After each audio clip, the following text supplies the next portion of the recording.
Halo guys, Di sini saya ingin mereview jurnal. Sebelumnya, perkenalkan, nama saya Dioner Oji Wildan, NIM G11.23.0019. Saya dari jurusan Sistem Informasi.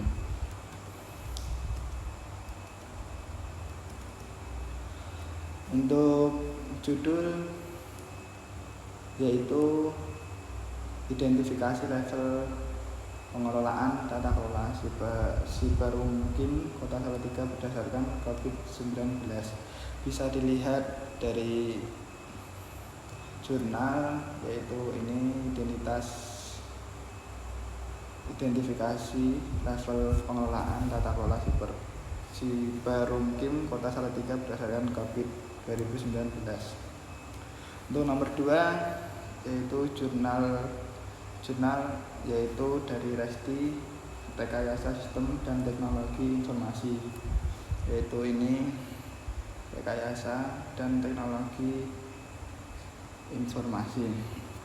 Untuk nomor yang ketiga yaitu volume dan halaman, bisa dilihat dari jurnal, yaitu volume 5 nomor 3 halaman 429 sampai 438. Untuk nomor 4 yaitu tahun terbit jurnal, yaitu tahun 2021. Bisa dilihat dari ini, yaitu tahun 2021. Yang kelima penulis yaitu ada 3. Yang pertama Adila Safitri, yang kedua Imam Syafi'i, dan yang ketiga yaitu Kusworo Adi. Reviewers yaitu saya sendiri, Januar Wildan, yaitu pada tanggal nomor 7 tanggal 20 April 2025. Mulai pembahasan nomor 8 yaitu latar belakang Siberungkim adalah proses digitalisasi pelayanan publik, rekomendasi perizinan, penyelenggaraan perumahan. Pemanfaatan tata kelola teknologi informasi digunakan mempermudah dalam monitoring dan mengevaluasi kinerja teknologi informasi Siberungkim yang sudah diterapkan dalam bisnis perumahan dan kawasan permukiman Kota Salatiga. Tata kelola teknologi informasi merupakan proses yang dapat mengelola implementasi keputusan yang berhubungan dengan teknologi informasi di dalam perusahaan untuk mencapai tujuan dan memenuhi kebutuhan perusahaan. Kita bisa dilihat latar belakangnya, yaitu di abstrak yang ini.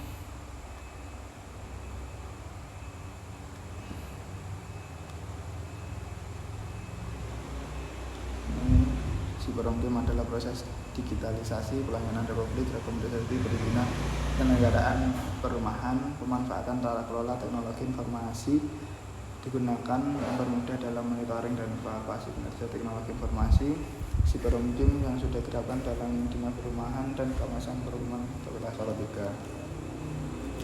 Untuk tujuan penelitian kita bisa lihat pada ini, penggunaan analisis COVID-19 dalam kelola teknologi informasi yang bertujuan untuk membantu organisasi mencapai optimalisasi risiko, tata kelola, dan manajemen teknologi informasi. Penelitian ini yaitu identifikasi level pengelolaan tata kelola sistem informasi Siberungkim, sistem informasi rekomendasi izin penyelenggaraan perumahan di Dinas Perumahan dan Kawasan Permukiman Kota Salatiga menggunakan framework COVID-19.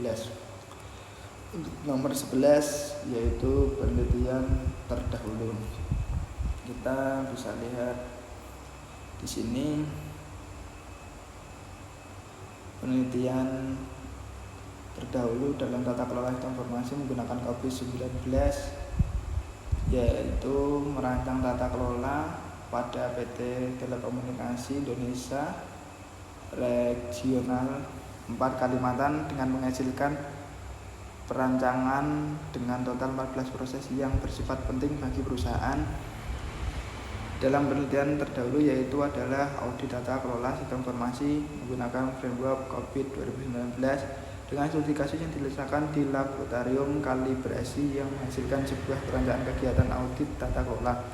Dalam penelitian terdahulu terdapat juga perencanaan tata kelola teknologi informasi menggunakan COVID 2019 dengan studi kasus pada hotel XYZ yang didapatkan hasil proses penting bagi hotel.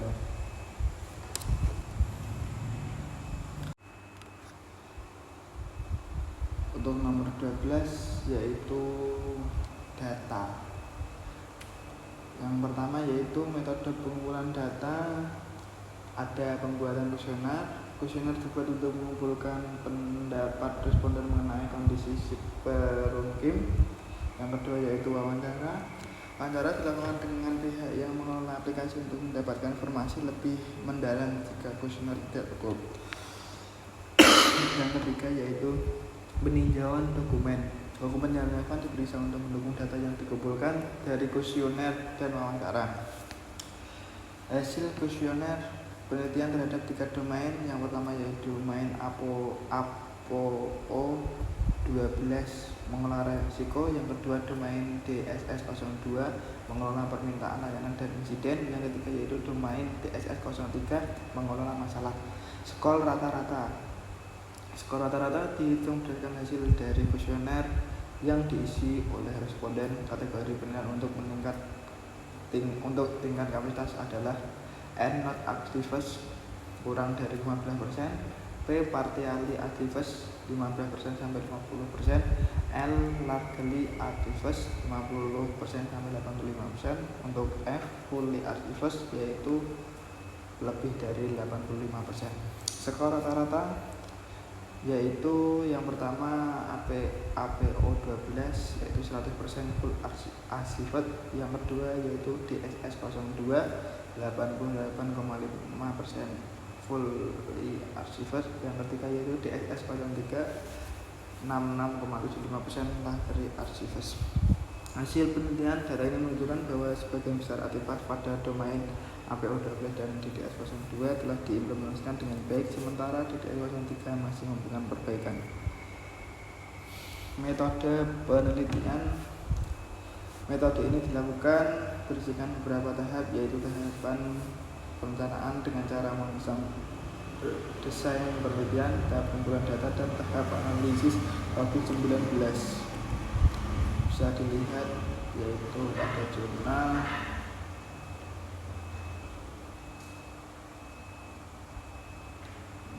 metode penelitian yaitu tahap pengumpulan data, tahap peninjauan, tahapan analisis dan hasil.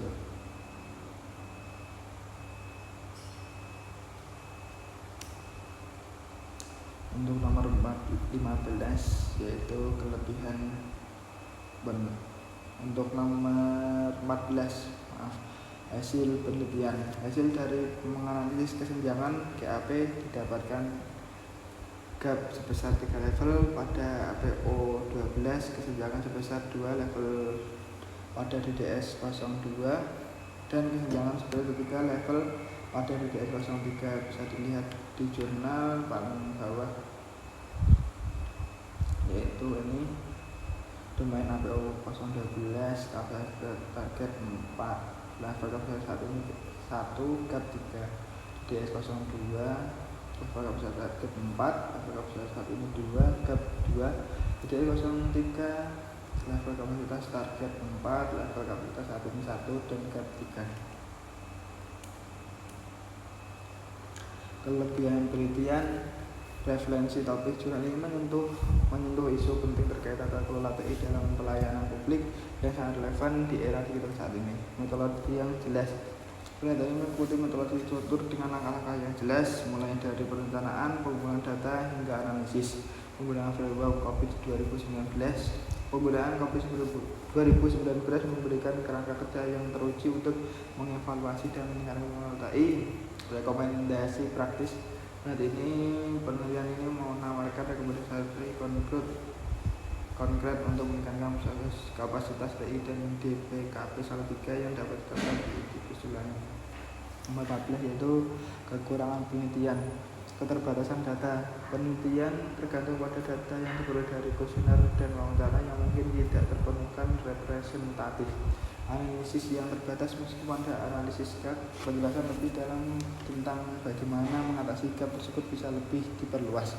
Implementasi rekomendasi, jurnal tidak membahas secara rinci tentang langkah-langkah praktis untuk mengimplementasikan rekomendasi yang diberikan. Kesimpulan penelitian berdasarkan pada penelitian yang sudah dilakukan dapat ditarik kesimpulan bahwa identifikasi level pada tata kelola dapat dilakukan dengan langkah-langkah dimulai dari tahapan perencanaan penelitian, yaitu mengidentifikasi masalah hingga menentukan target level kapabilitas. Selanjutnya dilakukan tahap pengumpulan data, yaitu dari pembuatan kuesioner hingga peninjauan dokumen, dan yang terakhir yaitu tahap analisis data yang dilakukan dari perhitungan level kapabilitas hingga memiliki hasil, yaitu adalah pemberian rekomendasi. Sekian dari saya review jurnal ini. Bila ada tutur kata yang salah mohon dimaafkan. Assalamualaikum warahmatullahi wabarakatuh.